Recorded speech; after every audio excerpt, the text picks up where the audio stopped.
పారంపరిక సతీమణి భార్య అని ఎరిగి చాలా భద్రంగా కాపురం చేయాలి అనే విషయాన్ని నేను జ్ఞాపకం చేస్తున్నా.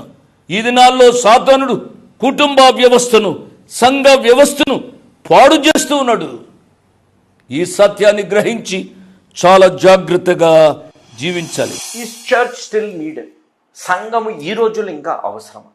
మానవుని జీవితాన్ని మీరు గమనిస్తే ఈ సోషల్ మీడియా అనేది వచ్చేసాక ఏ సంఘాన్ని ముట్టుకున్నా, ఏ పాస్టర్ని గారిని ముట్టుకున్నా మనం గమనిస్తే వాగ్దానాలు ఉంటున్నాయి, వీడియోస్ ఉంటున్నాయి, లైవ్ ఉంటున్నాయి, ఒక ఫోన్ ముందు పెట్టుకొని ప్రసంగాలు, విమర్శలు ఇవన్నీ జరుగుతూ ఉన్నాయి.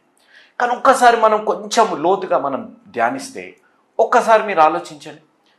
ప్రత్యక్ష గుడారం అనేది ఉంది, దేవుడి సన్నిధి దగ్గర. అక్కడ సమాజం అందరూ కలిసి అక్కడ ఉండి వారి జీవితాల్లో ఉన్న అవసరతలు కానీ, వారి జీవితాల్లో ఉన్న కష్టాలు కానీ ఏ ఉన్నాయన్నీ మోషే గారికి చెప్పగా, మోషే గారు దేవుడిని అడగగా